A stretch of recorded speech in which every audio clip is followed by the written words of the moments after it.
Class rooms ఉంటాయి, hostel ఉంటది, teaching staff గూడా అక్కడనే వసతులు ఉంటాయి. టోటల్‌గా ఇంటిగ్రేటెడ్ అంటే దాంట్లో ప్రతీది ఉంటది. అంటే ల్యాబ్‌లు ఉంటాయి, స్టేడియంలు ఉంటాయి.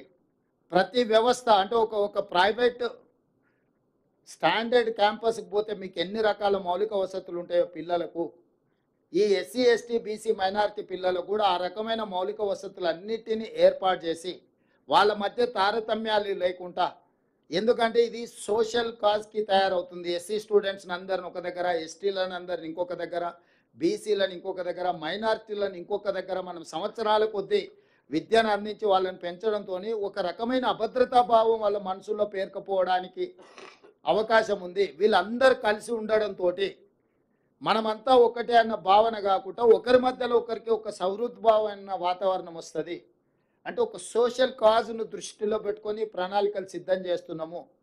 ఏ వర్టికల్చర్‌ని ఆ వర్టికల్చర్‌ని సెపరేట్‌గా మనం పెట్టి చూస్తే వాళ్ళకు ఒక తెలియని అభద్రతా భావం ఈ సమాజం మమ్మల్ని పక్కన పెట్టి చూస్తుందేమో అని చెప్పి ఆ విద్యార్థుల మనసుల్లో ఎక్కడో ఒక నిగూఢమైన భయం పేరుకుపోవడానికి అవకాశం ఉంటది. చిన్న వయసులో వాళ్ళ మనసులో ఇట్లాంటి ఆందోళన ఉండడానికి వీల్లేదు. అందుకే వీళ్ళందరిని ఒక దగ్గరికి తీసుకొస్తే ఒక బ్రదర్‌హుడ్ అంటే ఒక ఒక ఒక ఫ్యామిలీ లాగా, ఒక అన్నదమ్ముల్లాగా ఒక కలిసి గ్రౌండ్‌లో కలిసి ఆడుకోవడం ద్వారా, చదువుకునేటప్పుడు కలవడం ద్వారా వీళ్ళందరూ గూడా ఒక మంచి వాతావరణంలో పెరుగుతారు.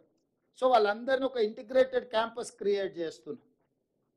మినిమమ్ 20, 25 ఎకరాల నుంచి 100 నుండి 125 కోట్ల రూపాయలు ఒక్కొక్క స్కూల్ మీద ఖర్చు పెట్టి ఇన్‌ఫ్రాస్ట్రక్చర్ క్రియేట్ చేసి, వాళ్ళకు ఒక మంచి పౌష్టిక ఆహారాన్ని అందించడమే కాకుండా, ఒక మంచి మేనేజ్‌మెంట్‌నిచ్చి, వాళ్ళకి ప్రతి క్షణం విద్యను అందుబాటులోకి తీసుకొచ్చి, నాణ్యమైన విద్యను అందించి, నాణ్యమైన ఫుడ్‌ను అందించాలన్నదే మా ఆలోచన.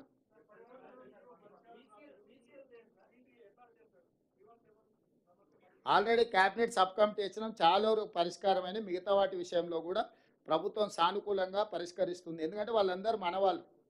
వాళ్ళ సమస్యల్ని పరిష్కరించాల్సిన బాధ్యతనే మా ప్రభుత్వాన్ని. అందుకే క్యాబినెట్ సబ్ కమిటీ చేసినాం. చాలా మందిని ఇండివిడ్యువల్‌గా వన్ ఆన్ వన్ అందరిని కలిసినాం. మా అధికారులకు కూడా ఈచ్ అండ్ ఎవ్రీ ఫ్యామిలీని పర్సనల్‌గా మాట్లాడి, వాళ్ళ ఆప్షన్స్ తీసుకోండి, వాళ్ళకున్న అభ్యంతరాలు తీసుకోండి. వాళ్ళకి ఏ విధంగా ప్రభుత్వం సహాయం అందించగలదో కూడా వాళ్ళని ఒకరొకరిని కలవండి అని చెప్పి మా ఆఫీసర్‌కి చెప్పినాం. మా క్యాబినెట్ సబ్ కమిటీకి చెప్పినాం. మాక్సిమం అందులో చాలామంది సమస్యల పరిష్కారం ఇంకా కొన్ని మిగిలినట్టు ఉన్నాయి. గత పాలకుల యొక్క పాపాలను ఒకటొకటిగా కడుక్కుంటూ వస్తున్నాం. ఇది కూడా కడుగుతాం. వీటిని కూడా పరిష్కరిస్తాం.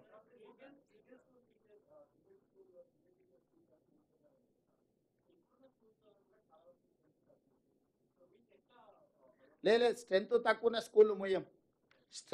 స్ట్రెంగ్త్‌తోని నువ్వు కంపేర్ చేసి స్కూల్‌లు తెరవడం, మూయడం జరిగితే పేదలకు విద్య దూరం అవుతుంది. పేదలను విద్య నుంచి దూరం చేసే ఉద్దేశ్యం మాకు లేదు. పేదలకు విద్య అందించడమే. వాళ్ళు ఎక్కడుంటే అక్కడికెళ్ళి మనం విద్య అందించాలనేది మా విధానం.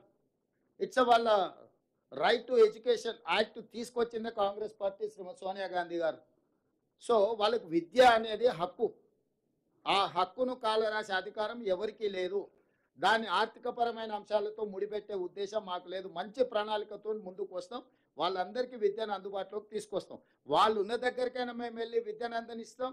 లేకపోతే వాళ్ళు వస్తున్న దగ్గరికి తీసుకెళ్ళి అయినా వాళ్ళకి విద్య అందుబాటులోకి తీసుకొస్తాం. కాబట్టి విద్యా అవకాశాలు లేకపోవడం అనేది తెలంగాణ రాష్ట్రంలో ఉండదు.